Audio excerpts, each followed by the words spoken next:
Assalamualaikum warahmatullahi wabarakatuh. Alhamdulillahirabbil alamin. Shalatu wassalamu ala asrofil anbiya'i wal mursalin wa ala alihi wa sahbihi ajma'in. Allahumma shalli ala Muhammad wa ala ali Muhammad. Amma ba'd. Bapak, Ibu Dewan Guru yang saya hormati, Ibu Kepala Sekolah yang saya hormati, pertama dan utama marilah kita senantiasa bersyukur kepada Allah atas segala limpahan nikmat dan karunia-Nya, sehingga di pagi hari ini kita senantiasa masih diberikan kesehatan, kesempatan, sehingga kita semua bisa hadir dalam rangka pengimbasan budaya positif di SMP Negeri 1 Agung Tengah. Dalam hal ini akan disampaikan oleh calon guru penggerak kita, yaitu Ibu Emilia SAG SPD. Yang kedua kalinya tentunya sholawat beserta salam ini semoga tetap terlimpahkan kepada junjungan kita, yaitu Nabi Muhammad Sallallahu Alaihi Wasallam, keluarganya, para sahabatnya, serta kita para pengikut-pengikutnya yang masih setia untuk menjalankan ajaran-ajarannya. Ibu Kepala Sekolah dan Bapak Ibu Dewan Guru yang saya hormati, adapun susunan acara kita pada pagi ini, yang pertama itu adalah pembukaan. Kemudian yang kedua nanti adalah kata sambutan yang akan disampaikan oleh Ibu Kepala SMP Negeri 1 Agung Tengah. Dalam hal ini akan disampaikan oleh Ibu Dorti Eryani. Selanjutnya adalah penyampaian materi. Dalam hal ini nanti disampaikan oleh Ibu Emilia SAG SPD. Selanjutnya adalah lain-lain, dan terakhir adalah penutup. Baiklah, sebagai pembuka acara kita pada pagi hari ini, mari kita buka acara ini dengan bersama-sama melafazkan lafaz basmalah. Bismillahirrahmanirrahim. Selanjutnya adalah kata sambutan kepada Ibu Kepala SMP Negeri 1 Agung Tengah, Ibu Dr. Anda Dorti Eryani, kami persilahkan. Terima kasih kepada Bapak Patri. Assalamualaikum warahmatullahi wabarakatuh. Selamat pagi, salam sejahtera untuk kita semua. Tabi'un. Yang saya hormati Bapak Ibu Wakil Kepala SMP Negeri 1 Agung Tengah, yang saya banggakan Bapak Ibu Guru semua yang berada di sini SMP Negeri 1 Agung Tengah, dan yang saya banggakan yang akan menjadi tulang punggung harapan kita memajukan SMP Negeri 1 Agung Tengah ini, Ibu Emilia SAG SPD selaku CGP yang akan memberikan pengimbasan terhadap disiplin positif di SMP Negeri 1 Agung Tengah. Alhamdulillahirabbil alamin. Kita panjatkan puji dan syukur kepada Allah Subhanahu wa taala, Tuhan yang Maha Esa, karena pada pagi hari ini kita masih diberi nikmat rahmat, kesehatan, kesempatan, sehingga kita dapat berkumpul dalam rangka memberikan motivasi kepada Ibu Emilia selaku guru CGP SMP Negeri 1 Agung Tengah yang kita cintai ini. Salawat dan salam marilah selalu kita sanjungkan kepada junjungan kita Nabi besar Muhammad Sallallahu Alaihi Wasallam beserta para keluarga, para sahabat, yang insya Allah yang kita menantikan syafaatnya akan mendapatkan syafaatnya di yaumil akhir nanti. Amin ya rabbal alamin. Alhamdulillah, pada kesempatan ini saya diberi kesempatan untuk sedikit memberikan sambutan di tengah-tengah maraknya bagaimana dunia PNM saat ini dituntut untuk kita berpartisipasi aktif dalam mengikuti seperti ini. Salah satunya adalah pengimbasan yang akan diberikan Ibu Emilia SPG SAG ini selaku guru CGP SMP 1 Agung Tengah tentang disiplin positif. Disiplin positif ini adalah disiplin di mana kita menegakkan segala sesuatu dari hati dan niat. Awalnya itu diawali dari hati dan niat. Ketika hati dan niat kita sudah bersatu dalam ruh kita, dalam hidup kita, saya tekankan dalam dalam roh kita, insya Allah raga kita akan mengikuti apa yang akan menjadi keinginan roh kita. Itu kiat saya yang pertama. Disiplin positif ini merupakan bagian dalam kehidupan kita yang merupakan penunjang untuk memajukan kita, salah satunya dalam dunia pendidikan kita. Harapan saya dalam memberikan pengimbasan ini nanti, disiplin positif ini diberikan kepada para guru, peserta didik yang ada di SMP 1 Abung Tengah ini tidak hanya berdasarkan teori, tapi betul-betul dalam dunia nyata. Itu yang dikatakan dalam aksi nyata, contextual teaching and learning. Bagaimana pengimbasan kita dalam dunia yang nyata ini betul-betul diharapkan gurunya sudah menerima, peserta didiknya sudah menerima, dan akan diharapkan dalam kehidupan keluarga, dalam kehidupan bermasyarakat, dalam kehidupan berbangsa dan bernegara. Itu yang kita harapkan. Dalam Undang-Undang Pendidikan dikatakan salah satu tujuan pendidikan nasional adalah memajukan pendidikan berakhlak mulia, berbudi pekerti luhur dalam memajukan dunia pendidikan, kehidupan berbangsa dan bernegara. Kedepannya, saya mengharapkan dengan penuh haru dan bangga, SMP Negeri 1 Abung Tengah ini mempunyai guru-guru yang hebat, guru-guru yang handal, yang akan kita majukan bersama-sama. Tidak hanya kita bergerak sendiri, tetapi marilah kita bersama-sama dengan harapan semuanya bisa maju dalam disiplin positif ini. Itu saja yang bisa saya dapat berikan pada kesempatan ini. Insya Allah pada acara ini akan berjalan lancar dan sukses. Saya mendoakan semua guru-guru hebat, termasuk saya sebutkan salah satunya Bapak Giarno yang akan memberikan juga kontribusi dalam dunia pendidikan di SMP 1 Abung Tengah ini. Insya Allah ke depannya SMP Negeri 1 Abung Tengah akan membawakan nama harum secara bersama-sama. Demikian yang dapat saya berikan dan saya sampaikan. Mohon maaf atas kesalahan dan kekurangan. Kepada Allah saya mohon ampun. Saya akhiri. Bila taufiq wal hidayah. Wassalamualaikum warahmatullahi wabarakatuh.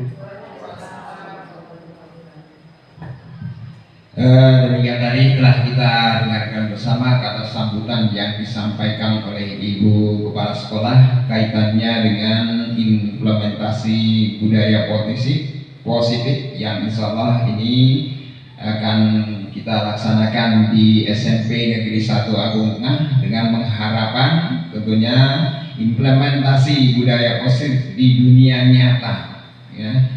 Dan kepada seluruh stakeholder yang ada di SMP 1 Abung Tengah ini, baik itu siswa, kemudian tenaga pendidik dan kependidikan, kemudian tenaga pendidik dan seluruh yang ada di SMP Negeri 1 Abung Tengah ini.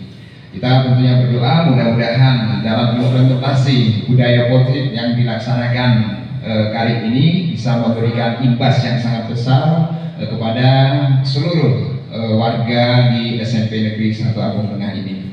Baiklah Bapak Ibu yang saya hormati, kita lanjutkan pada acara berikutnya, yaitu penyampaian materi kepada Ibu Emilia SAG SPD. Kepadanya kami persilahkan. Silakan Bu. Bapak Ibu, saya pamit izin ya. Tidak ada pertemuan kabupaten yang meminta salam dan saya berterima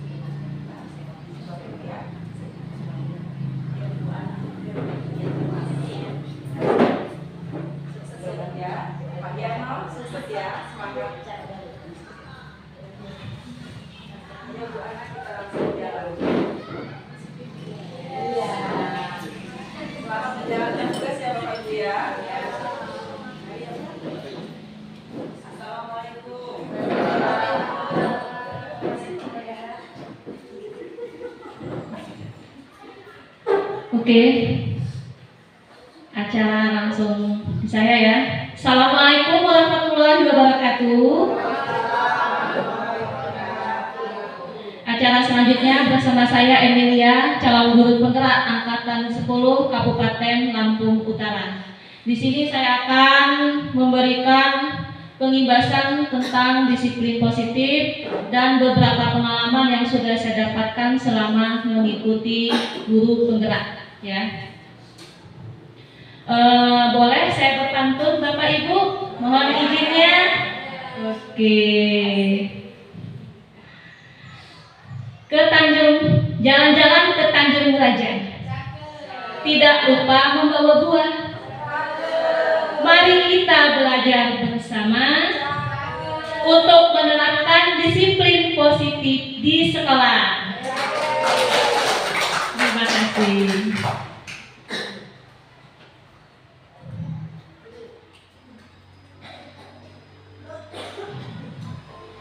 Untuk selanjutnya Bapak Ibu, kita tenangkan hati sejenak, menundukkan kepala, memejamkan mata untuk hadir seutuhnya di ruang pengimbasan disiplin positif ini. Duduklah dengan posisi senyaman mungkin.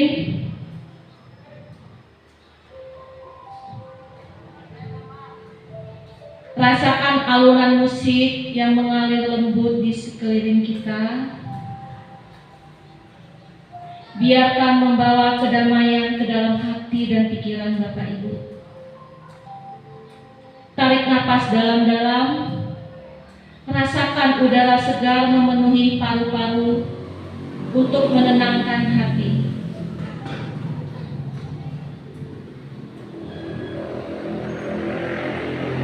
Bapak Ibu, setiap hembusan napas akan membawa pergi stres dan kekhawatiran. Lupakan sejenak beban pikiran, kesibukan, kerja, tekanan hidup dan berbagai masalah yang belum ada solusinya. Ingatlah, dalam momen ini tak ada yang Bapak Ibu khawatirkan. Segala masalah tertinggal di belakang dan tak mampu menyentuh kedamaian hati Bapak Ibu. Biarkan setiap momen ini menjadi ruang Bapak Ibu melepaskan segala stres dan menemukan ketenangan sejati.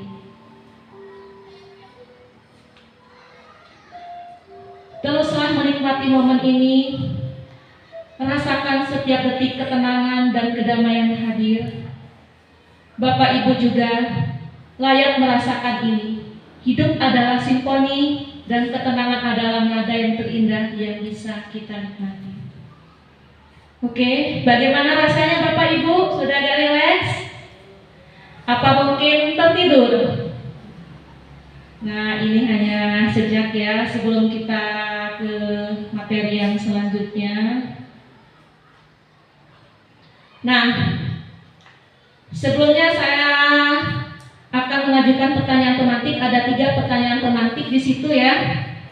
Apakah Bapak Ibu setuju hukuman dapat mendisiplinkan murid? Setuju atau tidak? Hukuman dapat mendisiplinkan murid? Tidak. Oke, pertanyaan selanjutnya. Pemberian hukuman dengan hal positif seperti membersihkan WC, misalnya dijemur di halaman sekolah, atau hormat kepada tiang bendera, itu apakah dapat meningkatkan disiplin murid? Tidak. Oke. Yang terakhir, nah dalam memberi apresiasi atau penghargaan, apakah dapat meningkatkan motivasi belajar murid? Oke. Nah ini semua akan kita bahas satu persatu dalam disiplin positif dan nilai-nilai kebijakan universal, kemudian teori motivasi hukuman dan penghargaan, restitusi, keyakinan kelas, kemudian kebutuhan dasar manusia dan dunia berkualitas, dan kemudian nanti di situ akan ada 5 posisi kontrol guru, dan yang terakhir adalah segitiga restitusi. Nah, Bapak Ibu, kita akan melihat ya pembelajaran dengan paradigma baru, bahwa pembelajaran itu dirancang sesuai dengan kurikulum merdeka, yakni pembelajaran berdiferensiasi. Nah, kita kan sudah setahun ini alhamdulillah sudah menerapkan pembelajaran berdiferensiasi. Apa itu pembelajaran berdiferensiasi? Ada yang bisa memaparkan? Ibu Tuti?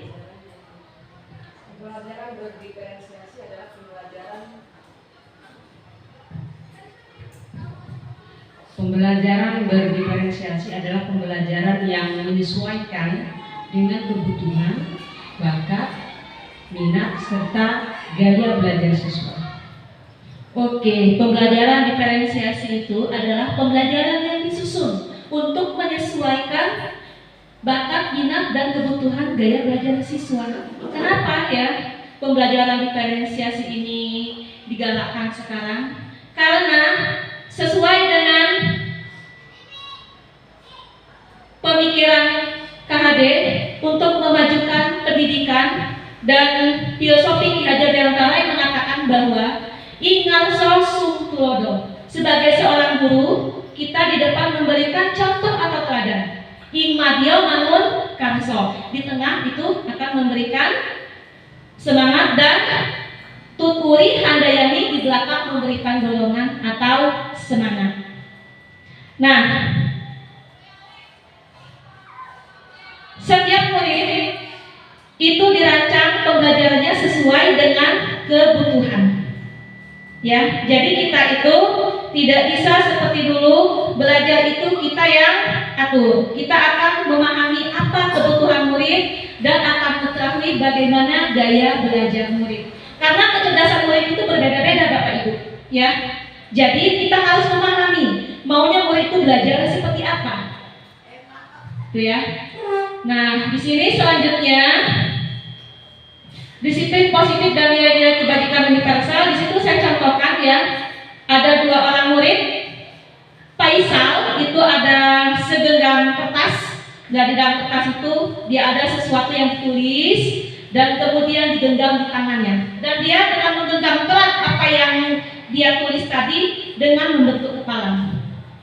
Nah, si Singgi itu mencoba dengan sekuat tenaga dan berbagai cara meminta si Faisal itu membuka genggaman tangan tadi. Mungkin awalnya dengan merayu, dengan mohon ya, dengan membujuk. Tetapi apabila itu tidak berhasil, maka bisa jadi si Singgi tadi akan mengancam untuk mendapatkan sesuatu. Apa sih yang disimpan Faisal di genggaman tangannya tadi? Agar Faisal itu membuka kepalanya. Dan apa yang terjadi? Ada yang bisa menaksirkan apa yang terjadi?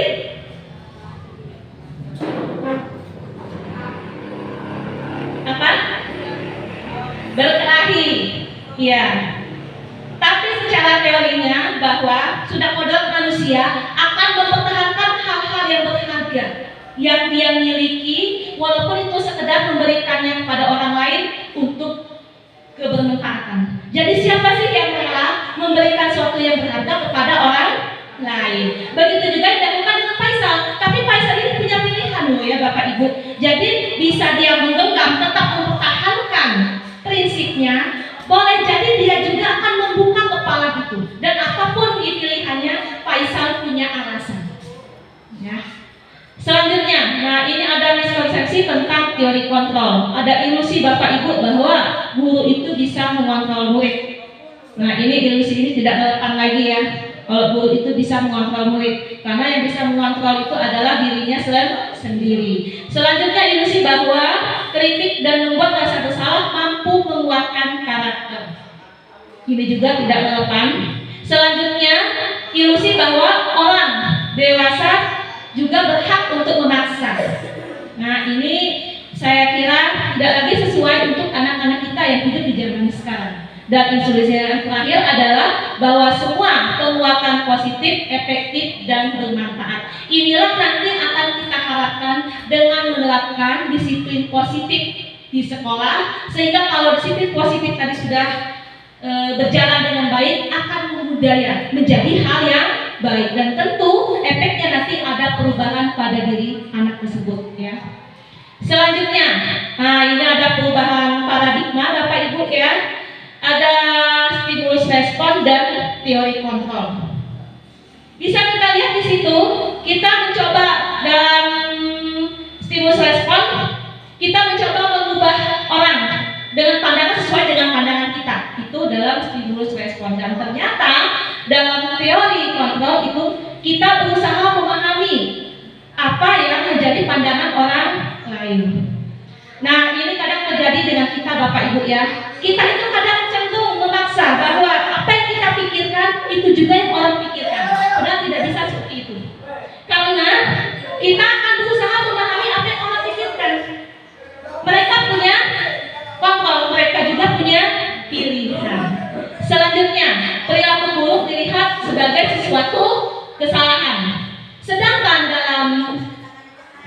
teori kontrol, semua perilaku itu memiliki tujuan. Termasuk Bapak Ibu, perilaku baik, perilaku buruk, itu semua akan ada tujuannya masing-masing. Kalau perilaku baik jelas tujuannya baik.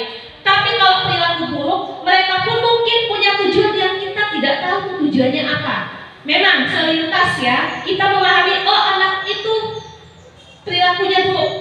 Padahal sebenarnya perilakunya buruk itu punya faktor dan juga punya tujuan. Selanjutnya, orang lain bisa mengontrol saya itu dalam stimulus respon, tapi beda dengan teori kontrol ya. Bahwa Anda tidak bisa mengontrol orang lain. Lalu siapakah yang bisa mengontrol kita, Bapak Ibu? Siapa yang bisa mengontrol kita? Iya, diri sendiri ya. Jadi bagaimana motivasi itu datang dalam diri kita supaya kita itu bisa menumbuhkan disiplin diri mulai dari diri sendiri. Baru nanti kita akan mengajak orang lain untuk menerapkan disiplin positif. Jadi segala sesuatu itu dimulai dari diri kita sendiri. Selanjutnya, pemaksaan terjadi setelah bujukan gagal. Nah, ini yang terjadi di kasus Faisal tadi ya, dengan Singgih, bahwa kalau Singgih tidak mendapatkan apa yang dia inginkan, dia cenderung memaksa. Itulah yang sering terjadi dengan anak-anak kita, Bapak Ibu. Maka tidak heran ya, dengan dari hal-hal kecil, anak-anak kita itu akan memicu pertengkaran, bahkan memicu perkelahian. Bahkan dari selip kata omong saja, itu sudah menjadi hal yang membuat anak kita mudah emosinya itu tersulut. Bahkan sekarang ini bully ya, bully anak-anak kita itu sudah sulit untuk kita ya tenangkan ya. Dan mungkin nanti setelah ini ada sesi kita selanjutnya, nanti saya bersama Pak Giarno ya akan menyampaikan juga materi tentang bully di sekolah ini. Kalau nanti mungkin sekolah memberi waktu dan mengfasilitasi ya. Oke, selanjutnya model berpikir kalau dalam stimulus respon itu menang dan kalah. Kenapa? Kalau dia berhasil dia akan menang, tapi kalau dia tidak berhasil akan kalah. Tidak dengan teori kontrol. Karena kalau teori kontrol itu ada pilihan di diri sendiri yang punya ininya ya, istilahnya manajemennya.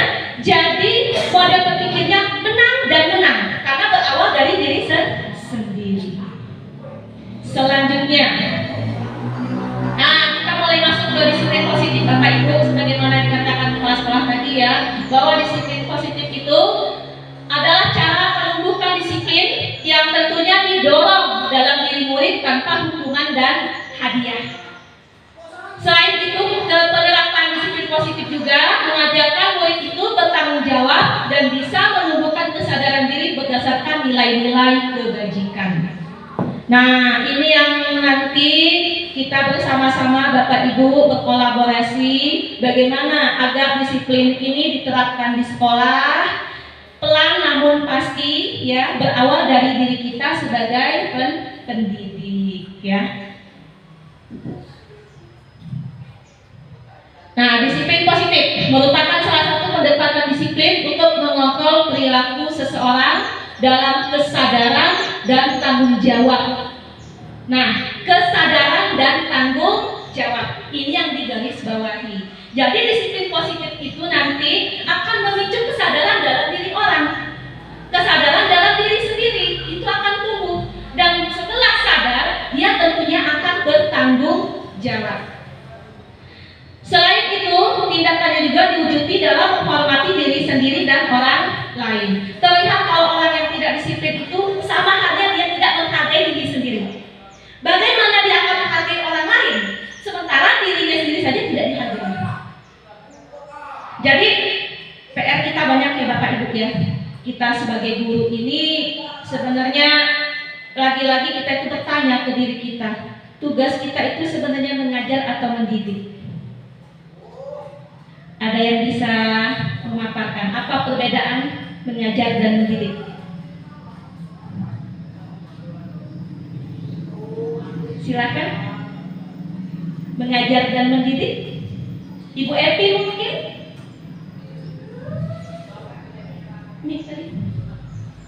Silakan Ibu Epi. perbedaan mengajar dan mendidik? Kalau menurut saya, kalau mengajar itu menyampaikan materi dengan anak, Iya. kan gitu, sesuai dengan apa yang kita rencanakan sebelum berangkat ke sekolah. Sementara mendidik, membina anak, menasihati anak, terus barangkali pula apa ya, mendisiplinkan anak juga barangkali. Itu mendidik kalau menurut saya. Kalau mengajar tadi hanya menyampaikan materi, mendidik tadi membina anak, mendidik anak kan gitu kan, dan seterusnya lah. Itu menurut saya. Saya kira ada kawan-kawan yang bisa menambahkan. Oke, terima kasih. Beda mendidik dan mengajar Bapak Ibu. Kalau mendidik itu ya, kita fokus kepada membentuk dan mengarahkan karakter anak. Karakter anak yang sesuai dengan ada 6 dimensi profil pelajar Pancasila. Sedangkan kalau mengajar, kita hanya sebatas menyampaikan materi atau mentransfer ilmu. Setelah selesai, sesuai dengan capaian kurikulum, selesai, finish. Jadi tidak ada rasa beban di kita ya, bahwa ingin merubah anak menjadi pribadi yang lebih baik. Beda dengan mendidik. Nah, kalau mendidik itu kita sebagai seorang guru terpanggil. Kalau ada anak-anak yang agak nyeleneh sedikit saja, langsung otomatis kita tegur. Nah, kamu nggak boleh seperti itu. Itu tidak baik. Nah, itu adalah jiwa mendidik. Sedangkan kalau jiwa mengajar, kita bla bla bla bla menyampaikan materi. Setelah selesai, ya selesai. Nah, anak diberikan nilai sesuai dengan pemahamannya. Tapi kalau mendidik tidak. Jadi diharapkan kita sebagai guru, pikiran kita mulai sekarang, mindsetnya itu dibuka ya. Kita itu mendidik. Mulailah untuk mendidik, berusaha mendidik karakter anak. Dan mengajar itu memang profesi kita. Tapi mendidik itu lebih ditanamkan di diri kita dalam rangka menerapkan disiplin positif. Nah, itu sudah dijelaskan ya di situ ya. Nah, dalam rangka kita menerapkan disiplin, tugas kita sebagai pendidik itu memang menjadi kebutuhan keseharian yang juga nanti akan menjadi tanggung jawab kita. Selanjutnya, pendekatan disiplin positif tidaklah tentang murid secara langsung, tapi tentang diri dan cara kita sendiri. Baik itu diri kita sebagai orang tua, diri kita sebagai guru, diri kita sebagai orang dewasa yang tentunya nanti akan berdampak kepada murid. Bapak Ibu ya, sama seperti saya, Bapak Ibu juga di sini tidak hanya seorang guru, tapi juga sebagai orang tua dari anak-anak di rumah. Nah, kita itu sebagai pendidik anak-anak kita di rumah. Karena pendidikan yang utama dan pertama itu adalah dari lingkungan keluarga. Nah, kesalahpahaman selama ini yang banyak terjadi pada orang tua adalah orang tua itu menyerahkan bulan-bulan Bapak Ibu anaknya itu untuk di bengkel di sekolah. Nah, tentu saja ini menyulitkan kita sebagai guru. Karena dengan karakter, dengan pembawaan, dan dengan kebiasaan yang sudah dibawa di rumah, dan dengan masalah mereka, ya, itu akan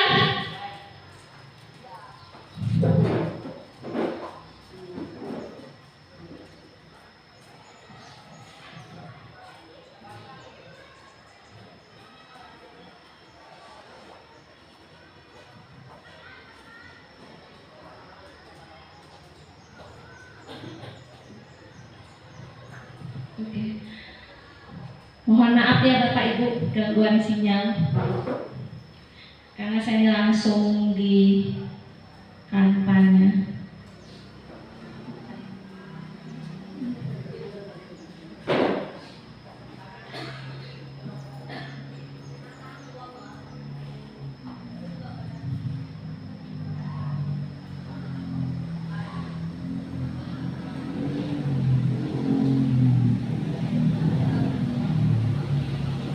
Nah, kita langsung saja Bapak Ibu ya. Nilai-nilai kebajikan universal. Nah, apa itu nilai-nilai kebajikan universal? Adalah sifat-sifat positif manusia yang merupakan tujuan mulia ingin dicapai setiap individu. Nah, nilai-nilai tersebut universal lintas bahasa, suku, agama maupun latar belakang. Nah, si Dr. William Glasser ini mengatakan bahwa memiliki tujuan, baik itu perilaku baik maupun perilaku buruk. Nah, dengan mengaitkan nilai-nilai kebajikan tadi, itu akan memotivasi seorang secara intrinsiknya akan terbangun, sehingga akan menggerakkan motivasi dalam dirinya untuk tujuan yang mulia. Selama ini anak-anak kita itu belum termotivasi ya Bapak Ibu dari dalam dirinya. Dan peran kita sebagai guru bagaimana kita memotivasi kesadaran dalam diri murid itu untuk memahami nilai-nilai kebajikan. Dan nilai-nilai kebajikan ini nanti ada dalam dimensi profil pelajar Pancasila. Apa saja Bapak Ibu? Yang pertama adalah bertakwa kepada Tuhan Yang Maha Esa dan berakhlak mulia. Nah, kenapa ini diletakkan di pertama dari 6 dimensi ini? Karena sebagai manusia ya, sudah kodratnya kita itu akan beribadah kepada Tuhan. Bagaimana mungkin kita akan melakukan hal-hal yang lain kalau diri kita sendiri tidak mengenal adanya Tuhan? Nah, dari dalam diri itu kita akan mengenal tanggung jawab dulu ke diri kita, baru kita akan bertanggung jawab kepada orang lain. Selanjutnya beradab. Nah, ini yang sekarang ini merupakan PR kita Bapak Ibu ya. Adab ini murid-murid kita ini sudah mengalami dekadensi moral, di mana beradabnya itu mungkin hanya karena keterpaksaan, karena disuruh. Bahkan ada anak-anak yang lewat di depan kita sebagai guru pun mereka itu tidak menganggap kita ada. Beda dengan zaman kita dulu ya Bapak Ibu. Zaman kita sekolah dulu, walaupun sederhana, tidak ada komunikasi kayak sekarang ini, tidak ada IT kayak sekarang, tidak ada internet. Itu kalau kita lihat guru di gerbang bawa sepeda kita itu langsung lari kita rebutan. Bawain kopernya, bawain tasnya, atau apa yang bisa kita bantu. Itu saya mengalami sendiri Bapak Ibu. Beda dengan anak sekarang. Kalau anak sekarang itu, dia gurunya jatuh ditawain. Iya kan? Boro-boro mau dibantu, malah ditawain. Bahkan lebih mirisnya lagi, kita tuh divideoin loh. Kita jatuh itu divideoin, nanti di-share. Mungkin itu hal yang mungkin hiburan buat mereka ya. Nah itu ya, itu yang berhubungan dengan adab. Jadi bagaimanapun, semua tujuan pendidikan nasional itu akan tercapai dengan baik kalau adabnya yang pertama kali dibenahi dulu. Jadi apapun ya program kita, kalau adabnya itu tidak dibenahi, itu mungkin belum sempurna. Jadi kesempurnaan itu dari adab murid kepada gurunya. Ya. Keberhasilan murid itu terlihat dari bagaimana cara dia menghormati seorang guru. Selanjutnya, nah nilai-nilai kebajikan universal menurut PYP yaitu sikap murid yang bagaimana Bapak Ibu? Itu yang toleransi, rasa hormat, integritas, mandiri, menghargai dan antusias. Nah, yang kita garis bawahi adalah rasa hormat. Rasa hormat itu bagaimana cara kita sebagai pendidik, cara kita sebagai guru untuk menanamkan atau memberi contoh, menghormati yang lebih tua. Bagaimana sih cara kita kalau lewat di depan orang tua? Kalau kita zaman dulu ya, kita melihat orang tua itu kan bongkok seperti ini. Maaf Bapak Ibu, permisi. Tapi lihat zaman sekarang ya anak-anak ya. Halo Bu, halo Pak. Jadi sampai tangannya melambai kayak temen. Kita dianggap teman Bapak Ibu. Ya, jadi rasa hormat itu entah di mana dan apa pikiran mereka tentang rasa hormat itu perlu digali kembali. Selanjutnya mandiri. Nah, kenapa murid ini tidak mandiri? Banyak ketergantungan dan tidak menghargai karena motivasi dari dalam dirinya itu belum terbentuk. Jadi apa-apa sekarang ini yang mudah. Kalau ada yang mudah kenapa enggak?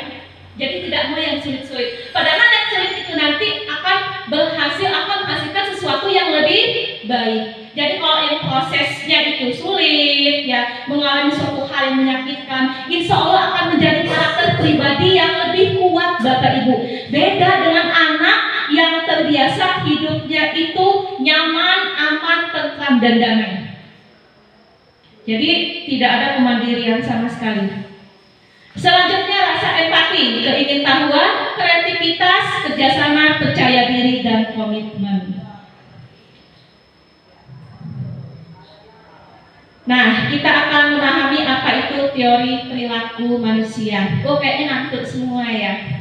Oke, kita briefing dulu sebentar ya Bapak Ibu ya, boleh ya. Dan kalau saya bilang misalnya gajah ya, gajah, maka Bapak Ibu menyebutnya kecil. Seperti itu ya. Kalau saya bilang gajah, kecil. Tapi kalau saya bilang semut, besar. Oke, bisa? Iya, kita akan coba ya supaya kita nggak ngantuk ya. Masih ingat tadi kalau gajah apa gajah?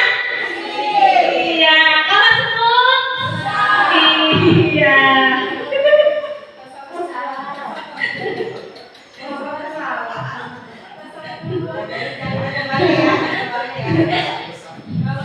Iya, jadi kalau gajah itu bagaimana tadi? Iya, kalau gajah kecil. Iya. Kalau semut besar, nah besarnya seperti ini. Itu ya. Oke. Jadi kita tidak ngantuk lagi ya. Oh ya, satu lagi nih. Kita akan tebak-tebakan dulu ya, supaya nggak ngantuk ya. Saya bisa dimasak, tapi tidak bisa dimakan. Siapakah saya? Ayo. Siapa? Saya bisa dimasak, tapi saya tidak bisa dimakan. Biasanya mak paham ini yang suka masak.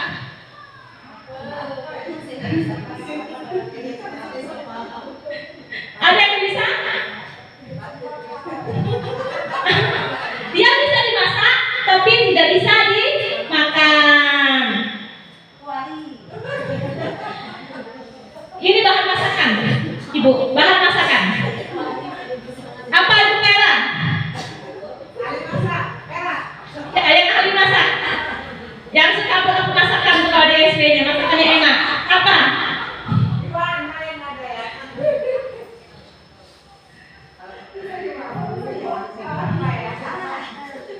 Oke, kita simpan dulu ya.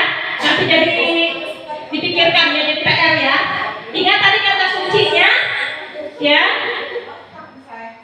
Bisa dimasak, tapi tidak bisa dimakan. Siapakah saya? Ya, kita di KPR. Selanjutnya, teori perilaku manusia. Ada 3 teori perilaku manusia.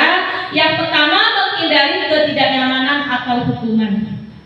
Ya. Lalu apa kalimat yang muncul di situ?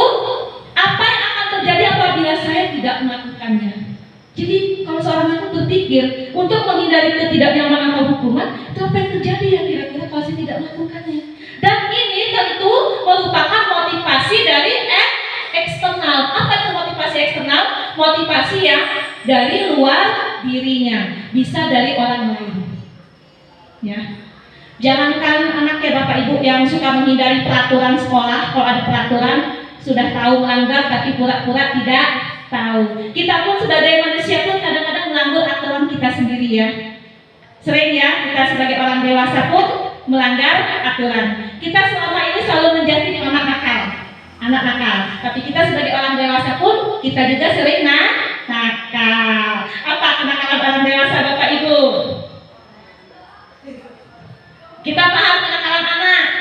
Misalnya merokok, bolos, kemudian tidak mengerjakan PR, berantem. Nah, kalau kenakalan orang dewasa apa?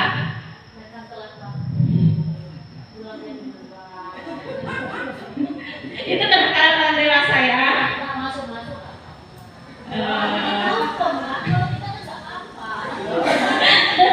Oh, itu bentuk kenakalan orang dewasa. Apa bentuk tanggung jawab Bapak Ibu? Nah, sekarang itu lagi tren kenakalan orang dewasa itu tidak setia ya. Nah, itu mezo aja. Selanjutnya, teori perilaku manusia itu untuk mendapatkan imbalan dari orang lain. Nah, apa yang akan saya dapatkan bila saya melakukannya? Ini biasanya motivasi eksternal. Dulu ya Bapak Ibu, saya sering sekali memberikan reward kepada anak yang nilainya tertinggi. Itu benar-benar saya berikan sesuatu berupa barang setiap akhir semester. Dan ternyata sekarang setelah saya mengikuti CGP itu tidak boleh lagi dan tidak relevan.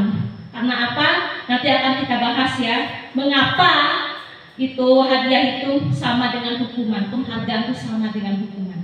Karena itu tentunya termotivasi dari eksternal. Selanjutnya, teori perilaku manusia untuk menghargai diri sendiri.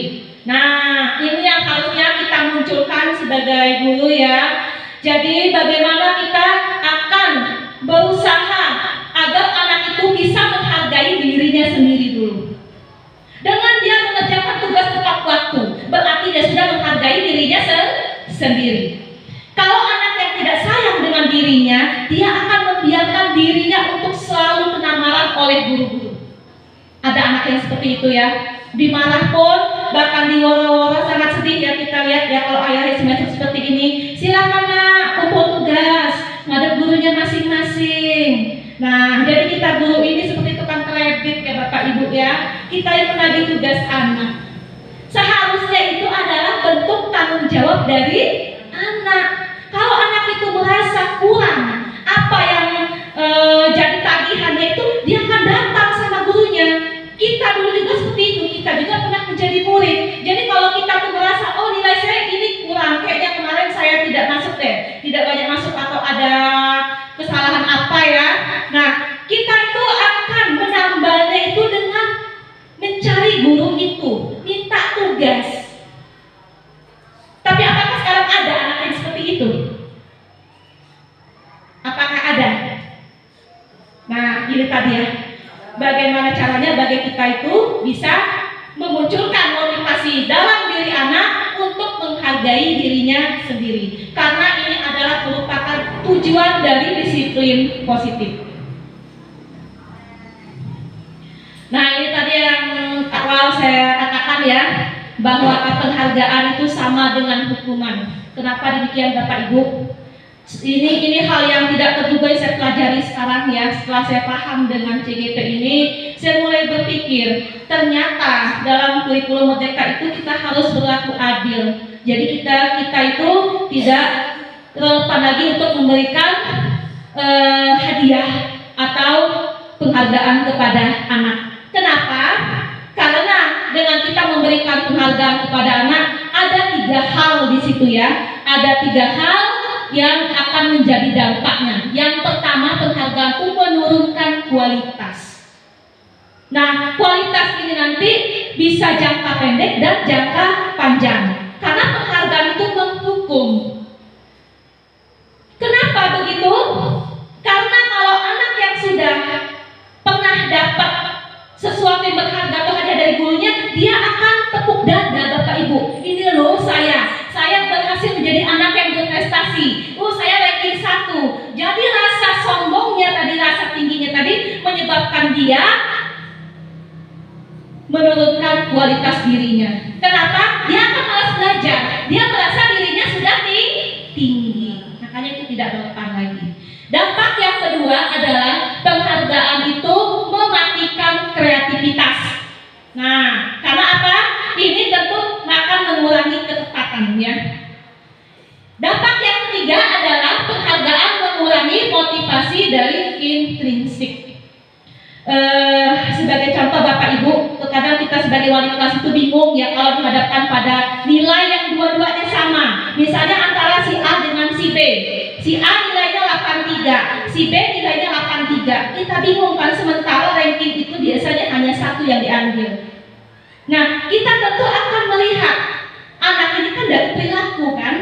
Nah, kita memilihlah ke si A. Kenapa? Walaupun nilainya sama-sama 83, kita ambil yang peringkat pertama itu si A. Karena perilaku si A ini baik, sopan, tidak macam-macam. Sedangkan si B ini sudah pernah beberapa kasus misalnya.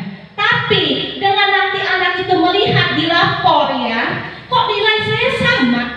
Padahal nilai saya sama. Kenapa si A yang dikasih hadiah? Kenapa si A yang dikasih penghargaan? Nah, tentu saja dengan cara kita yang berbuat demikian ini, itu akan merusak hubungan antara si A dengan si B.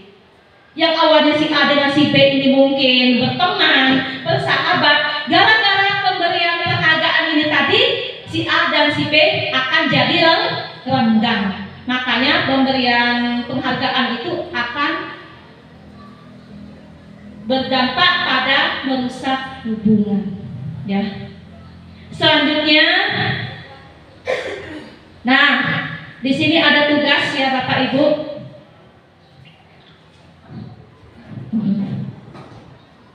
Nanti diisi ada perbedaan hukuman dan konsekuensi. Akan dibagikan nanti ya. Ada beberapa soal. Yang pertama, mencatat 100 kali dalam buku kalimat saya tidak bolos lagi itu apakah termasuk hukuman atau konsekuensi? Nanti ditulis saja ya apakah hukuman atau konsekuensi. Selanjutnya, lari mengelilingi lapangan 2 kali karena tidak mengerjakan tugas itu termasuk hukuman atau konsekuensi. Ya. Murid diminta push up sebanyak 20 kali karena tidak memakai seragam. Apakah itu termasuk hukuman atau konsekuensi? Menggantikan kertas tugas temannya yang coret-coret itu apakah termasuk hukuman atau konsekuensi? Selanjutnya, ngepel lantai kelas karena tidak mau piket, apakah termasuk hukuman atau konsekuensi? Dan yang terakhir, murid disuruh tegak di tiang bendera karena nongkrong di kantin sehingga klub masuk kelas, apakah termasuk hukuman atau konsekuensi? Sekarang akan kita lihat ya. Nah, mencatat 100 kali dalam buku kalimat ya, dan kalimat saya tidak akan bolos lagi itu termasuk apa? Hukuman. Saya pernah menerapkan ini Bapak Ibu, karena saya waktu itu sebelum tahu tentang keyakinan kelas, saya menerapkan disiplin belajar dengan kontrak belajar. Nah, kalau ada anak-anak yang tidak sesuai dengan kontrak belajar saya akan menyuruh anak-anak itu menulis di bukunya 100 atau 200 kata yang nanti akan ditandatangani oleh orang tua atau wali kelas. Nah, sekarang itu tidak relevan lagi karena itu termasuk hukuman. Selanjutnya nih, seringnya kita lihat ya, ada guru yang menyuruh muridnya lari mengelilingi lapak banyak 20 kali karena tidak mengerjakan tugas. Itu termasuk hukuman. Nah, bagaimana kalau murid yang tidak terima disuruh seperti ini, disuruh lari-lari, umpamanya dia lagi kondisi sakit atau dia ada gangguan masalah kesehatan? Kita sebagai guru harus lebih bijak ya. Terus murid diminta push up sebanyak 20 kali karena tidak memakai seragam. Itu juga termasuk hukuman kecuali kalau itu ada dalam poin-poin di keyakinan kelas ya. Nah, kalau kita menyuruh anak-anak mengganti kertas tugas temannya coret-coret, itu termasuk konsekuensi. Karena apa? Anak-anak biasanya berperilaku yang aneh-aneh. Lihat sesuatu yang aneh-aneh karena masih dalam masanya bermain. Jadi kalau ada buku nganggur dicoret-coret, entah itu buku temannya, entah itu buku paket ya, maka tidak heran ya, itu di perpustakaan pegawai perpustakaan yang juga ngeluh ya, kalau buku-bukunya yang awalnya dikasih dalam keadaan bersih kotor, dicoret-coret dari berbagai sisi sama anak, bahkan di halaman-halamannya digambar. Nah, itu kalau kita menyuruh mengganti misalnya, itu adalah konsekuensi. Berani berbuat, berani bertanggung jawab, makanya disebut sebagai konsekuensi. Begitu juga dengan mengepel lantai Bapak Ibu. Kalau kita menyuruh anak itu mengepel lantai di kelas itu karena dia tidak mau piket, itu adalah konsekuensi. Kenapa dikatakan konsekuensi? Karena sebelumnya sudah ada jadwal piket yang sudah ditampang di kelas. Ya, jadi bentuk tanggung jawab anak, dia sudah melanggar sesuatu kesepakatan, maka dia harus menjalankan konsekuensinya, yakni ngepel. Ya, dan biasanya ini anak cowok yang seperti ini ya. Kadang-kadang sampai anak cowok itu tidak mau ngepel, mereka itu rela bayar masuk ke ruang kas karena saking nggak mau ngepel. Padahal dengan mengepel itu tidak menurunkan harga diri loh. Karena apa? Mulai dari sekarang entah itu laki atau perempuan, anak itu dididik untuk mandiri dan bertanggung jawab. Karena nanti setelah berkeluarga, seorang laki-laki pun nanti akan mengerjakan tugas perempuan. Jadi harus sudah bisa. Sebagaimana perempuan juga kalau sudah dewasa sudah bisa. Apa yang dikerjakan oleh laki-laki itu mampu perempuan mengerjakannya semuanya. laki-laki. Ya. Jadi dimulai dari dini kita akan memotivasi anak. Ini biasanya anak-anak yang agak-agak luar biasa unik ini kan yang laki-laki. Mereka mau duduk di kelas tapi tidak mau bersih. Karena apa? Dalam pikirannya itu selalu memudaya bahwa yang tugas bersih-bersih itu adalah perempuan. Padahal tugas bersih-bersih itu tidak memilih jenis kelamin, laki atau perempuan, dia harus wajib bersih-bersih selama dia duduk di kelas itu. Jadi ada rasa tanggung jawabnya. Ya. Selanjutnya, murid disuruh tegak di tiang bendera karena nongkrong di kantin hingga terlambat masuk kelas. Nah, ini adalah konsekuensi. Kenapa dikatakan konsekuensi? Kan kita sudah punya jadwal tuh Bapak Ibu, masuknya jam sekian. Nah, kalau anak-anak sampai telat, artinya dia harus bertanggung jawab. Kenapa dia leyeh di kantin? Kenapa tidak paham dengan aturan? Nah, jadi itu adalah kebijakan dari guru, bagaimana konsekuensinya. Oke, silakan. Ya, hukuman sama konsekuensi kan, kalau hukuman itu untuk perilaku negatif ya. Sedangkan konsekuensi mungkin sebaliknya. Nah di sini, kalau kita pendapat Ya, apa-apa. ya, di sini kan murid disuruh tegak di tiang bendera karena nongkrong di kantin hingga terlambat masuk kelas. Ya. Kalau menurut saya sih itu bentuknya hukuman, bukan konsekuensi loh Bu Emi. Karena kan nongkrong di kantin itu kan perilaku negatif. Oke, terima kasih Ibu Pera. Ternyata Ibu Pera jeli ya. Ibu Pera jeli. Ini maksud saya tadi ya, ada satu soal yang memang saya buat jawabannya itu tidak sesuai. Supaya apa? Itu untuk kejelian Bapak Ibu. Nah, ini yang bagus ya. Bagaimana kita itu bisa memahami keadaan. Itu bisa hukuman, bisa konsekuensi Ibu Pera. Hukuman kalau mungkin di kelas itu tidak atau belum ada keyakinan kelas. Tapi kalau kita sudah ada keyakinan kelas, itu termasuk konsekuensi. Karena apa konsekuensi? Karena anak-anak punya pilihan. Kalau hukuman memang karena kita sudah tegak di tiang bendera. Tapi masuk juga konsekuensi. Karena apa? Kita kan punya jadwal loh. Kenapa sudah ada jadwalnya masuk, dia masih nongkrong di kantin? Artinya tidak ada rasa tanggung jawab. Makanya itu ada konsekuensinya. Dan itu sesuai dengan kesepakatan kelas. Makanya nanti kita perlu ya, semua guru itu setelah ini nanti kita akan memahami dan membuat apa itu keyakinan kelas. Karena beda dengan peraturan kelas. Bagaimana Ibu Pera? Oke, terima kasih. Gimana kan tadi kan menurut Bu Emi konsekuensi. Iya. Bisa Bisa konsekuensi, bisa hukuman, tergantung ya. Iya. Kalau dia modelnya tergantung kesepakatan, berarti semuanya juga bisa konsekuensi, bisa hukuman. kalau sudah ada kesepakatan Ibu, iya. Kalau belum berarti masuk ke hukuman. Nah itu ya. Nanti selanjutnya akan kita jelaskan lagi. Ada slide selanjutnya. Nah di situ ada perbedaan hukuman dan konsekuensi ya Bapak Ibu. Kalau hukuman itu nanti efeknya murid akan membenci kedisiplinan. Kalau kita akan memberikan hukuman. Beda kalau kita akan memberikan konsekuensi. Jadi murid itu nanti akan menghargai kedisiplinan karena ada konsekuensi. Karena selama ini kan kita hukum berat apapun, murid pasti tetap bandel. Ya, bahkan murid itu akan benci.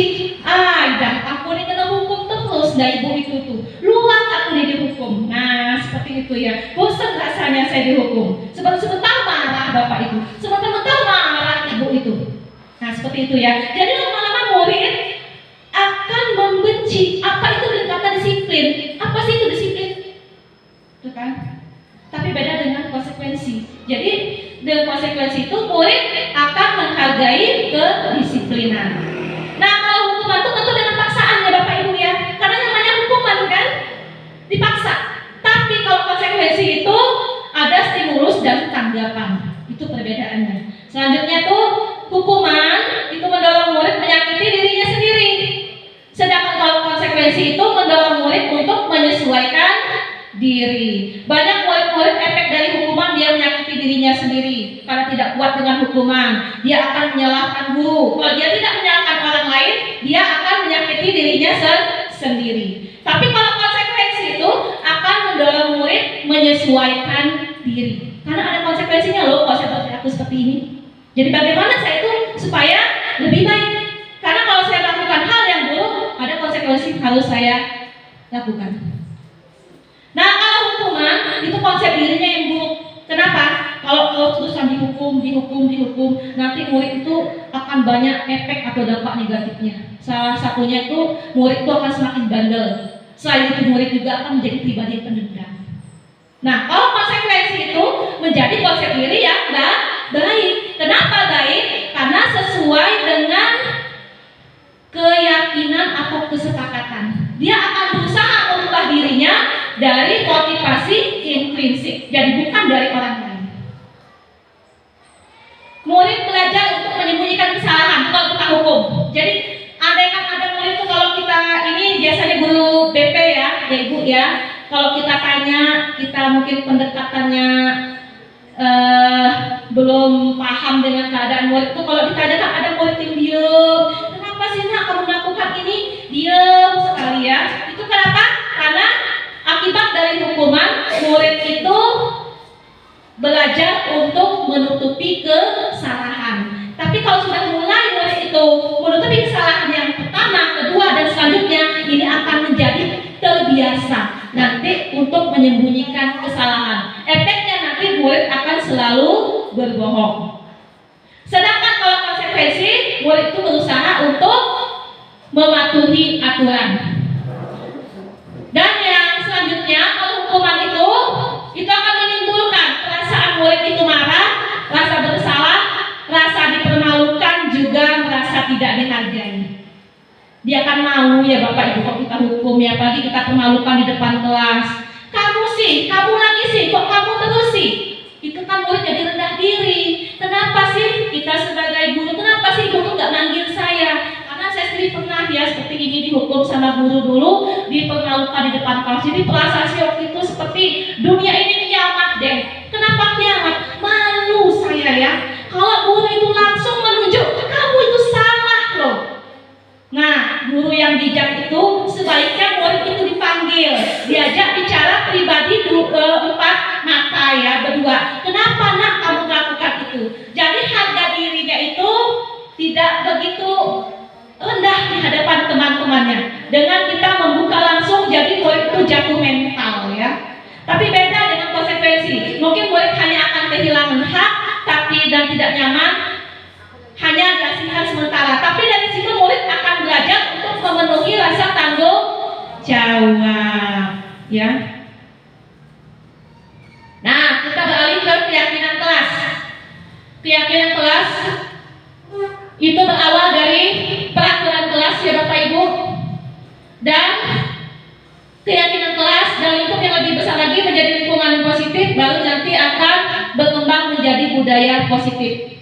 Mengapa tidak peraturan saja? Mengapa harus keyakinan kelas? Nah, dilihat di sini ada pertanyaan pemantik di situ ya. Mengapa kita memiliki peraturan harus masuk kelas tepat pada waktu saat pembelajaran dimulai?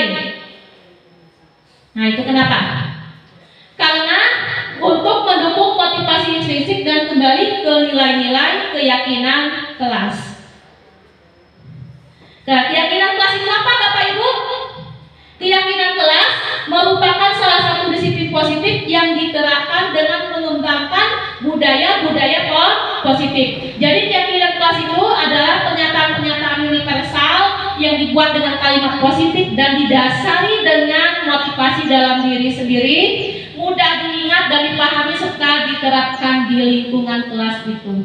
Jadi nanti anak-anak kita minta membuat keyakinan, mereka meluangkan ide-idenya, tapi dengan menggunakan kalimat-kalimat positif. Sebisa mungkin Bapak Ibu nanti dalam membuat keyakinan kelas ya, kita akan menggunakan kalimat positif. Contoh misalnya, ya, jangan menggunakan kata jangan buang sampah sembarangan, tapi gunakanlah kalimat kelas bersih dan rapi. Sama yang kalau kita orang tua misalnya anak bawa motor ke jalanan ya, jangan ngebut-ngebut di jalan. Nah itu hindari kata-kata itu, tapi gunakanlah kata-kata hati-hati di jalan. Maknanya sama, tapi mungkin kalimatnya berbeda. Akan lebih baiknya menggunakan kalimat-kalimat positif. Begitu juga dengan keyakinan kelas. Nah, ini saya sudah membuat contoh beberapa minggu yang lalu keyakinan kelas 7C ya. Alhamdulillah di kelas 7 itu sudah 3 yang membuat keyakinan kelas 7B. Awal semester kemarin cuma 7B dokumentasinya tuh kurang lengkap ya, makanya saya buat lagi di kelas 7T, dan di kelas 7D juga sudah membuat keyakinan kelas. Ibu lihat hati ya, sudah memulai anak-anaknya untuk membuat keyakinan kelas, walaupun mungkin untuk penerapannya perlu pemantauan dari wali kelas. Nah, ini adalah contoh keyakinan kelas di 7C. Apa langkah-langkah yang akan kita lakukan dalam membuat keyakinan kelas? Itu ya.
Nah, itu ya.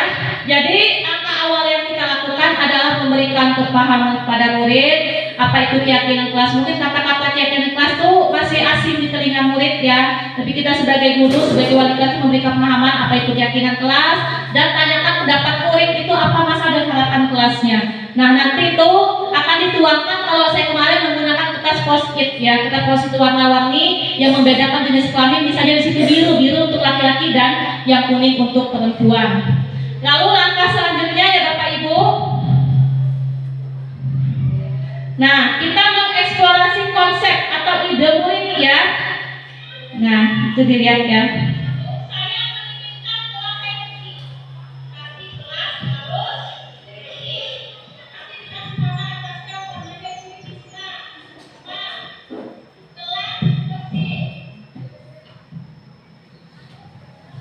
Jadi kita eksplorasi ide murid untuk mencapai kelas impian. Jadi kita kasih pemahaman bahwa murid itu menuliskan satu saja ide mereka dengan kalimat-kalimat yang ringkas, jelas dan padat, kalimat-kalimat positif yang tentu saja kalimat itu mudah diingat dan dipahami oleh murid.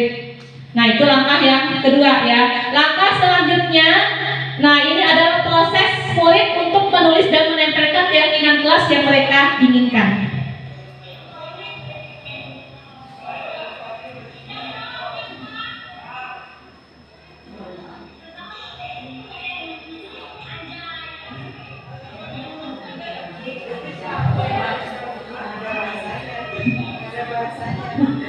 Ya, itu anak-anak bahasa gaul ya anak-anak kita ya, dan itu memang tidak bisa kita hindari.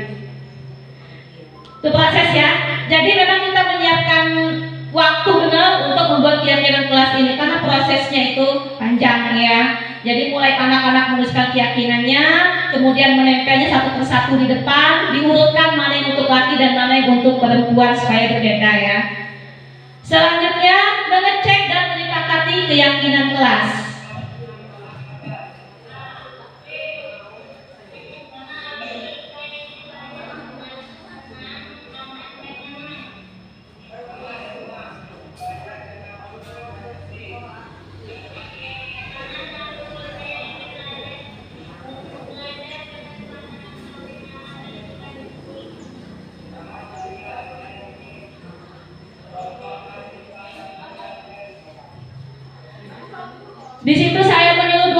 perwakilan ya Bapak Ibu, ada yang dari laki dan perempuan, tapi dalam proses pembacaannya saya rubah.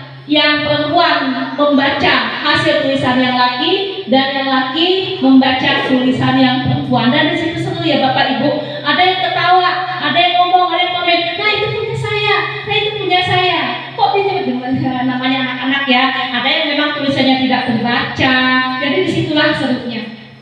Jadi kita sebagai guru mengecek dan menyepakati keyakinan kelas yang nanti akan menjadi satu kesimpulan. Nah ini hasil akhir dari sekian banyak keyakinan yang sudah tuangkan anak ya di papan tulis menjadi hanya 5 kesimpulan saja, yang itu kalimatnya berupa kalimat-kalimat positif yang mudah, singkat, jelas dan bisa diterapkan anak.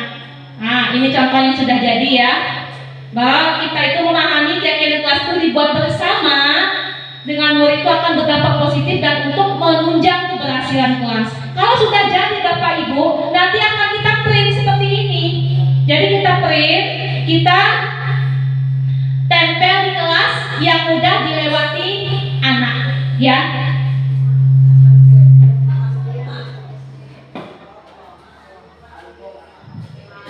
Jadi kalau anak itu tiba-tiba mungkin melanggar keyakinan sudah sepakati, begitu mereka masuk kelas, oh ingat ada keyakinan yang sudah disepakati sebelumnya bersama-sama.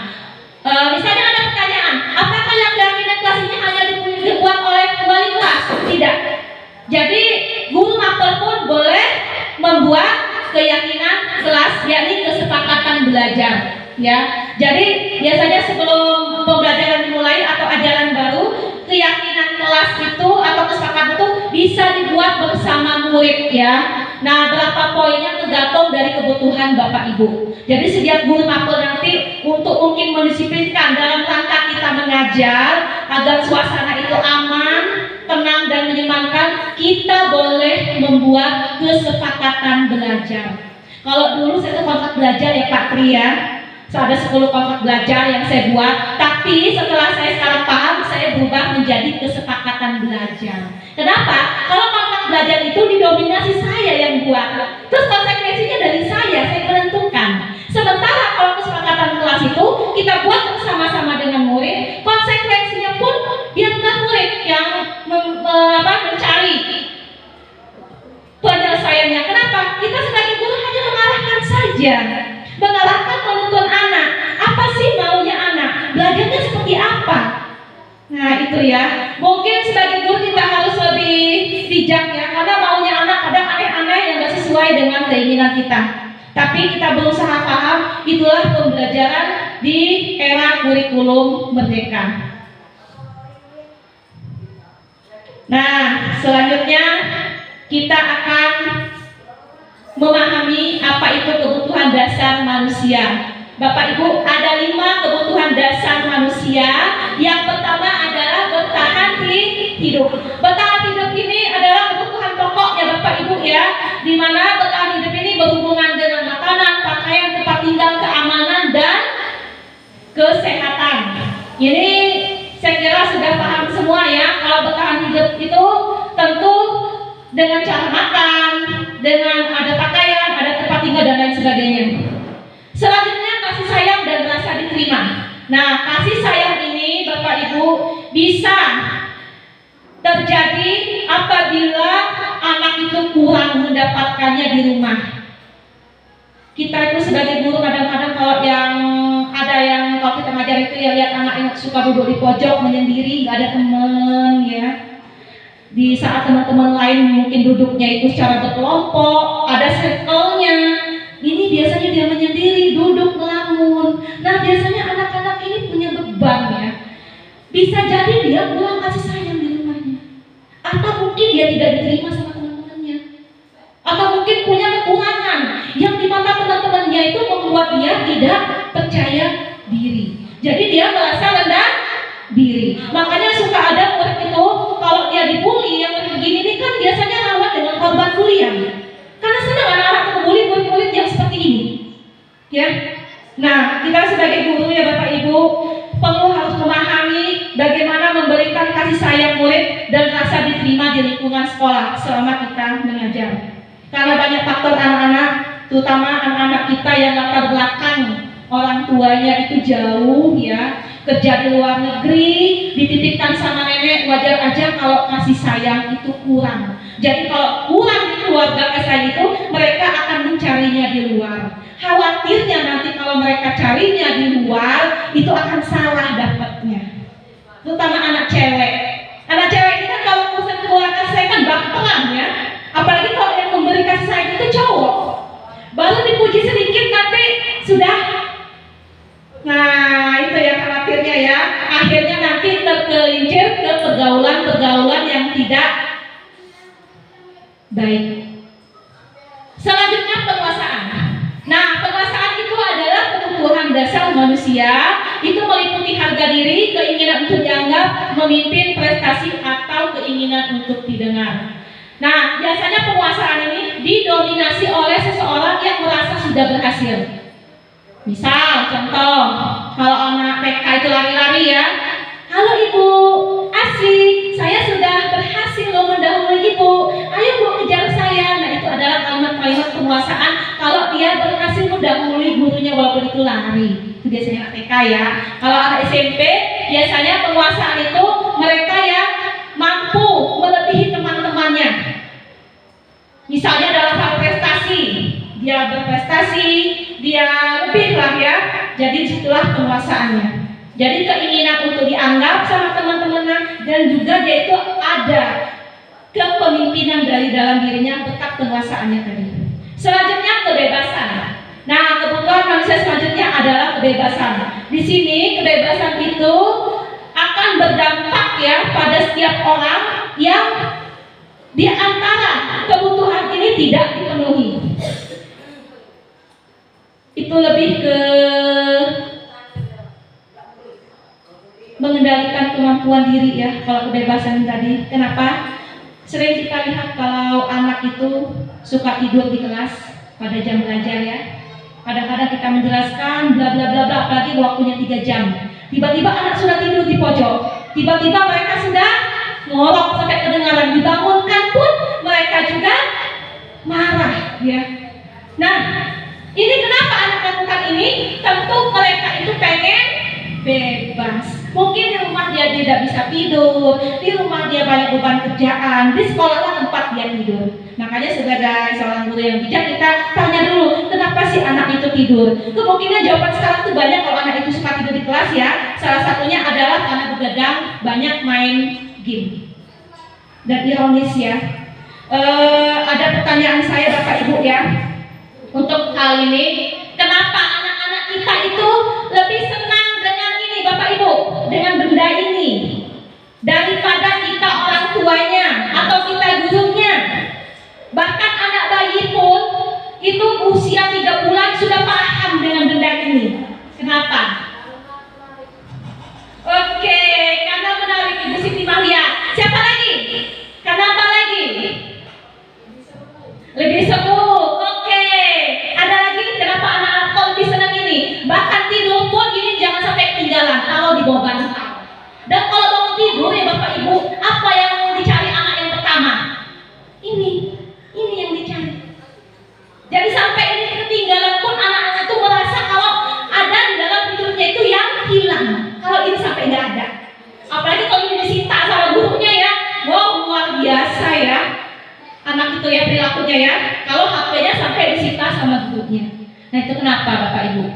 Karena benda ini responsif, sementara kita tidak responsif. Jadi kalau anak bayi itu kan, lihat kita klik aja ini, kita geser, keluar gambar yang unik. Kita klik lagi dan cepat responnya Bapak Ibu.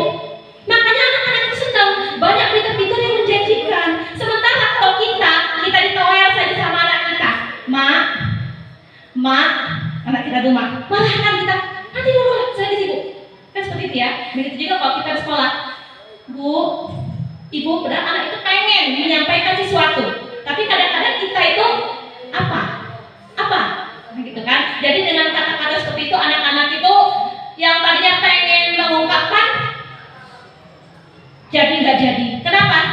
Mungkin ada perasaan malu, perasaan gimana? Karena kita tidak memberikan kesempatan, ya. Jadi kita itu bagaimana caranya berupaya menjadi HP ini Bapak Ibu? Kira-kira bisa kita menjadi HP ini. Jadi kita itu selalu responsif di saat kita dibutuhkan. Tentu bukan kitanya ya, tapi bagaimana kita menciptakan pembelajaran yang kreatif dan menyenangkan. Pembelajaran yang interaktif disesuaikan dengan tadi pembelajaran berdiferensiasi. Supaya anak-anak itu senang, nyaman, ya belajar dengan kita. Walaupun 3 jam gak terasa belajar dengan Ibu Pera. Kalau Ibu Pera itu kreatif belajarnya. Lah kalau 3 jam Ibu Pera ceramah terus, sudah tuh nanti dikasih soal ditinggal. Nah, bosan tuh Ibu Siti Mahliah ya. Bosan kita ya. Iya. Apalagi kalau kita 3 jam. 3 jam tuh kadang-kadang kita tuh apalagi sih yang disampaikan. Kita aja sebagai guru bingung. Tetapi kalau kita menciptakan pembelajaran yang interaktif, pembelajaran yang menyenangkan, asik, kita menciptakan suasana kelas itu tidak ada tekanan. Insya Allah 3 jam itu kadang ada begitu, Bu tambah sih Bu jamnya Bu, kurang Bu, tiba-tiba bel sudah habis. Nah itu yang terjadi. Nah sekarang bagaimana kita itu berupaya untuk memenuhi dari kebutuhan dasar manusia ini ya. Selanjutnya kesenangan. Kesenangan itu kebutuhan dasar yang memang anak-anak kita SMP ini menyatakan kesenangan itu dengan cara bermain sambil belajar, ya, dengan cara humor, dengan cara misalnya tertawa, dengan cara mereka yang berulah aneh-aneh di kelas, mereka sebenarnya tidak perhatikan sama kita dan perlu kita respon itu. Selama itu masih di luar batas kewajaran, karena mereka itu dalam meluapkan kesenangannya, pengen senang gitu loh ya.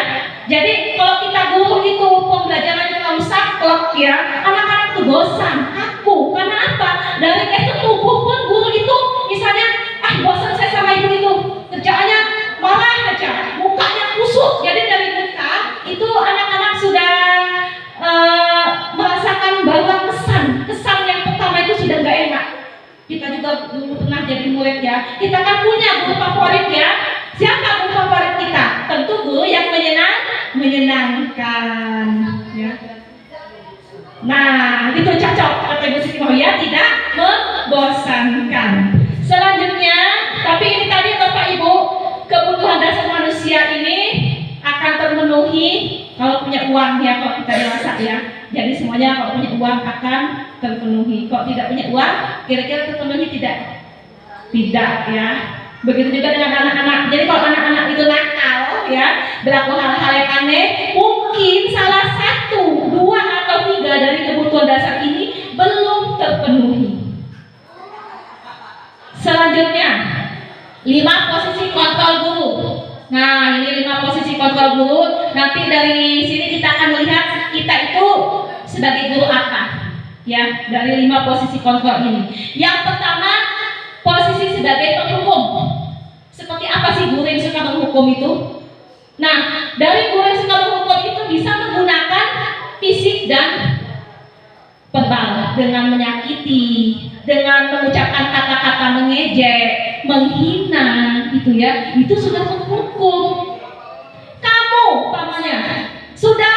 Nah, itu kalau sudah menyebutkan fisik artinya menghina. Nah, menyindir-nyindir, bahkan menunjuk-nunjuk dari gestur tubuh pun ini sudah menunjukkan kalau guru penghukum ini itu menampakkan mimik yang menakutkan buat murid.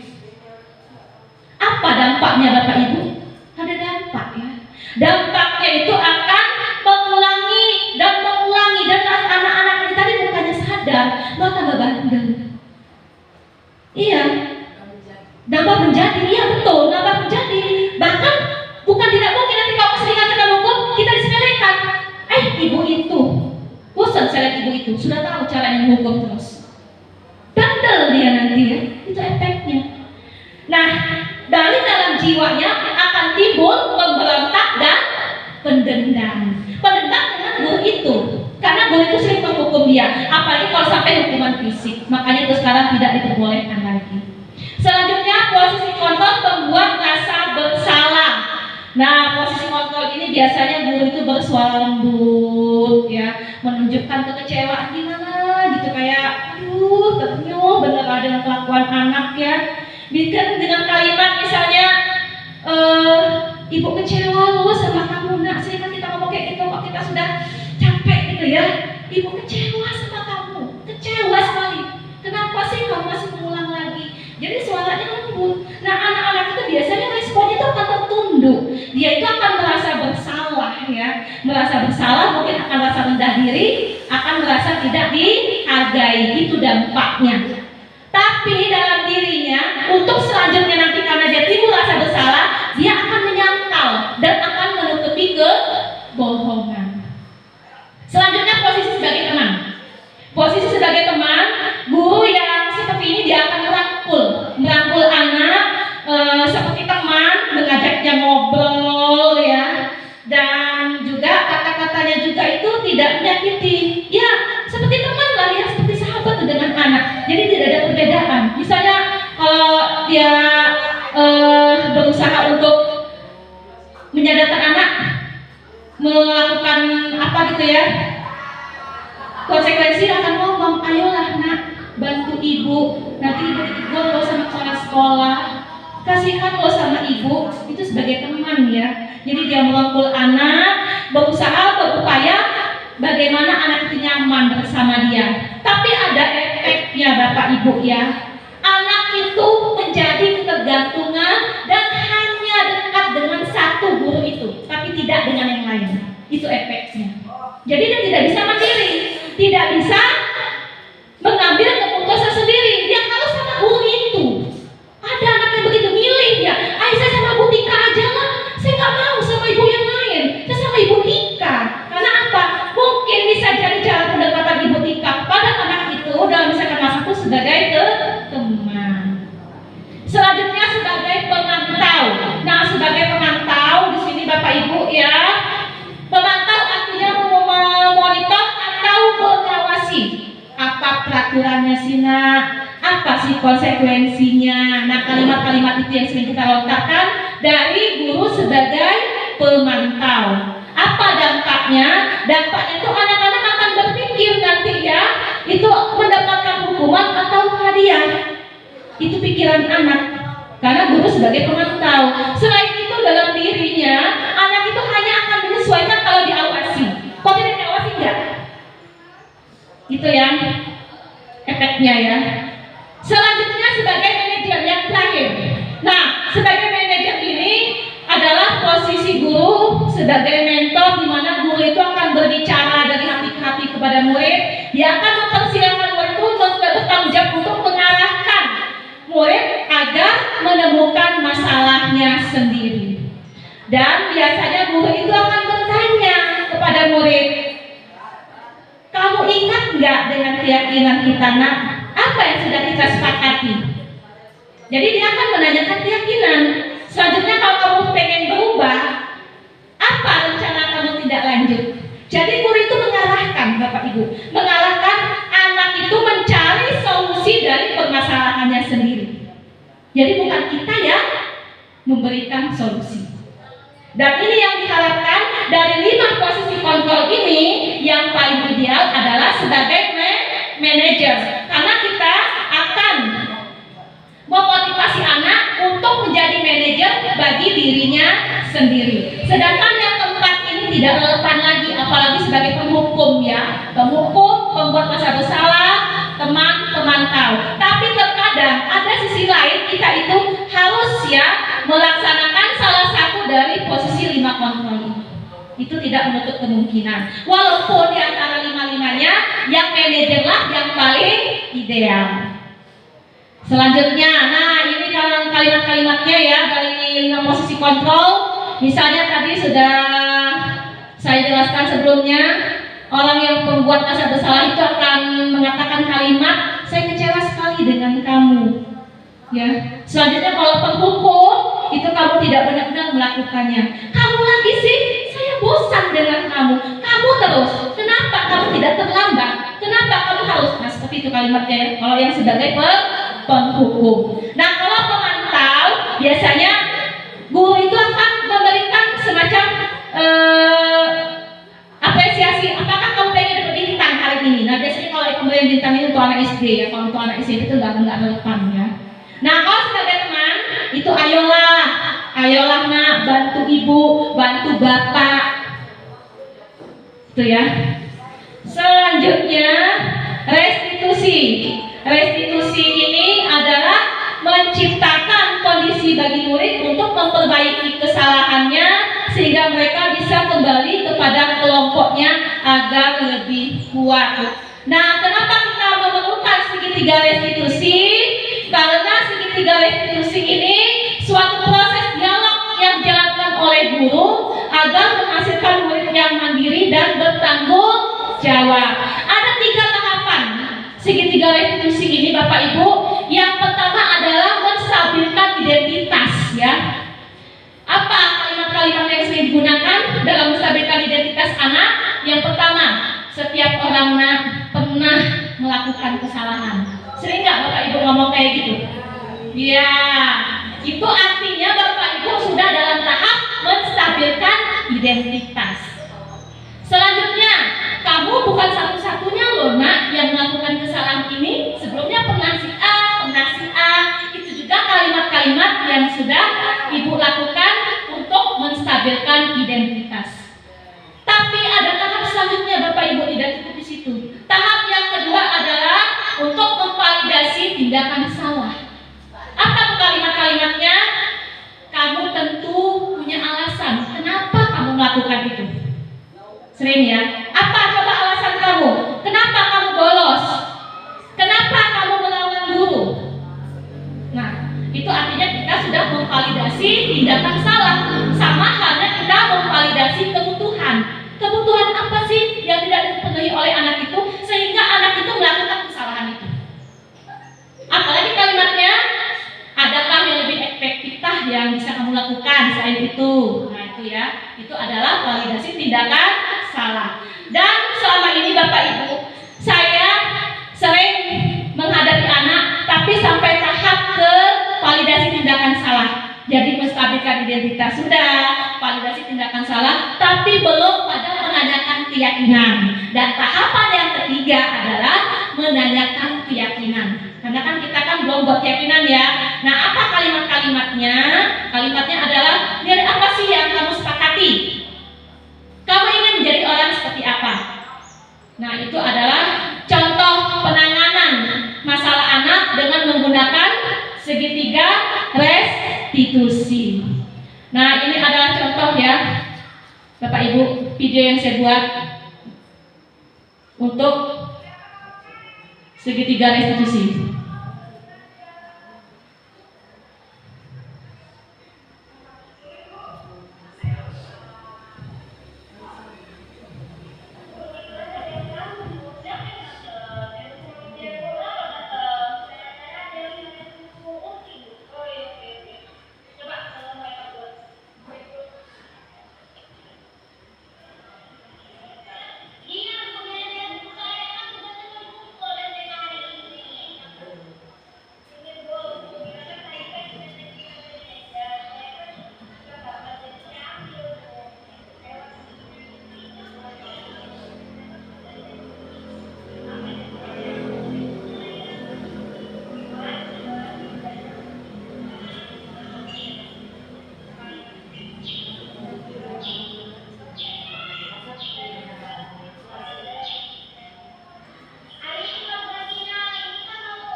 Nah, itu penanganannya ya. Ini ada lagi videonya, contoh penanganan ya. Ya, anak siapa si Muhammad Febriansyah kucing suka bolos. Jadi itu saya panggil khusus karena suka bolos ya. Itu dengan menggunakan 3 tahapan segitiga restitusi ya. Kita next saja ya. Selanjutnya, bahwa hukuman dan konsekuensi juga restitusi itu akan menebus kesalahan dan belajar dari kesalahan. Selain itu, konsekuensi atau restitusi juga itu memperbaiki hubungan ya, bukan paksaan. Nah, lebih fokus dan menuntun murid untuk mengenali dirinya sendiri. Jadi fokus untuk solusi bisa mengembalikan murid pada kelompoknya. Nah, ini dokumen-dokumen saya dalam pelaksanaan segitiga restitusi. Demikianlah Bapak Ibu materi kita. Jika ada yang ingin ditanyakan, dipersilahkan. Ada yang ingin ditanyakan? Oke, kalau tidak ada, mungkin ada tanggapan atau umpan balik. Silakan, saya mohonkan Pak Kiarno untuk memberikan umpan balik.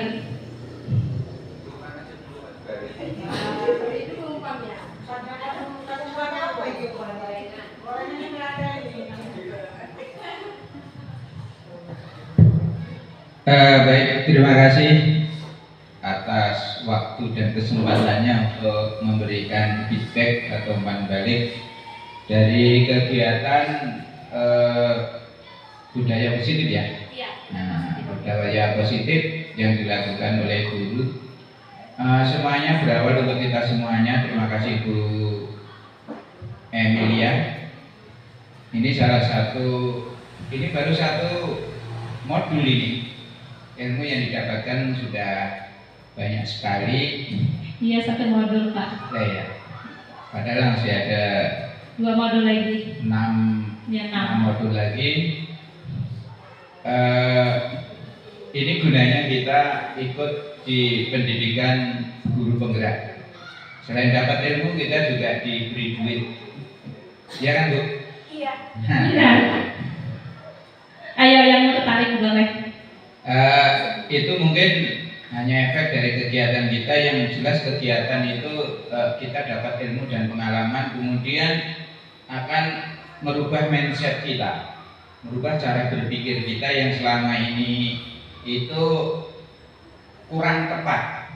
Bukan salah ya, kurang tepat.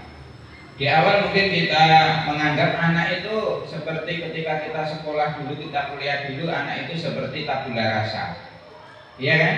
John Locke kan mengatakan bahwa anak itu seperti tabula rasa, bersih.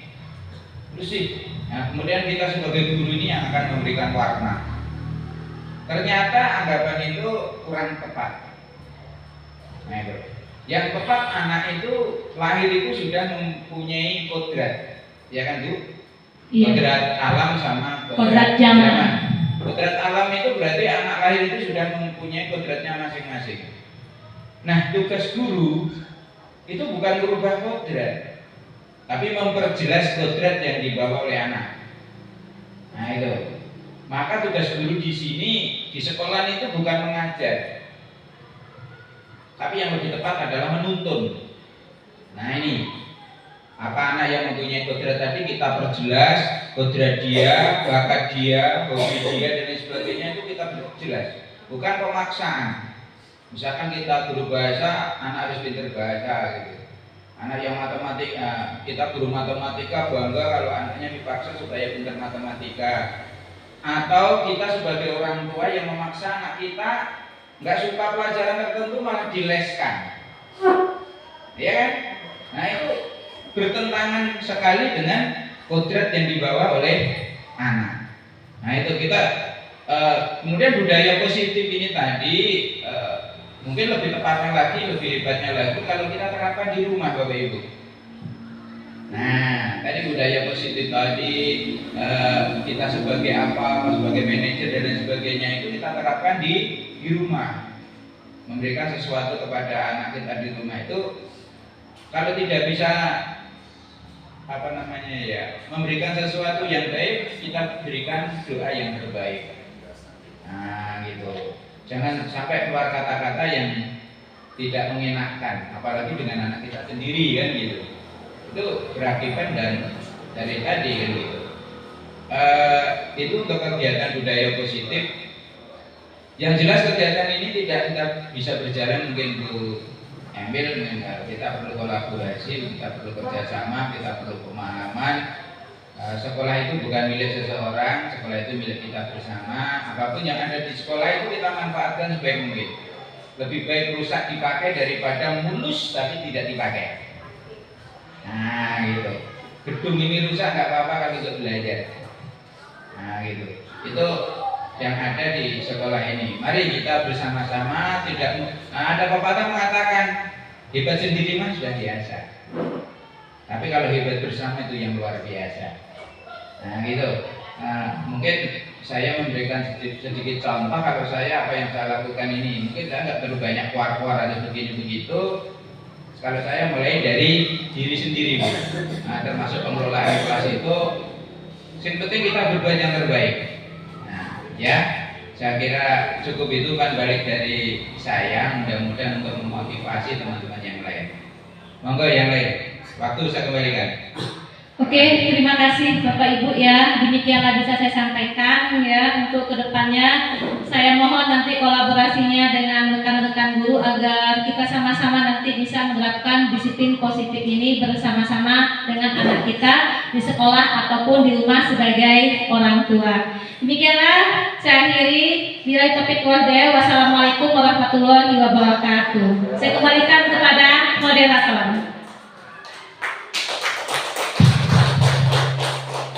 Ya, terima kasih. Dengan tadi kegiatan kita, acara kita pada pagi hari ini tentang pengimbasan budaya disiplin untuk kita semuanya. Yang mudah-mudahan kita semuanya belajar dari sini, kita mencoba untuk mengimplementasikan budaya disiplin ini terutama sekali pada diri kita sendiri, kemudian kepada anak-anak kita, anak-anak didik kita, dan mudah-mudahan akan membawa dampak yang positif untuk anak-anak kita semuanya. Terima kasih. Baiklah Bapak Ibu yang saya hormati, mungkin itu acara kita pada siang hari ini. Mari kita akhiri acara kita dengan bersama-sama melafazkan lafaz hamdalah. Alhamdulillahirabbil alamin. Baiklah, terima kasih Bu Emi sudah memberikan berbagi pengalamannya tentang penerapan budaya disiplin untuk di SMP Negeri 1 Agung Tengah. Mari kita tutup. Kurang lebihnya saya selaku pemandu acara, kurang lebihnya saya mohon maaf kepada Allah SWT. Akhirul kalam, billahi taufiq wa hidayah. Wassalamualaikum warahmatullahi wabarakatuh.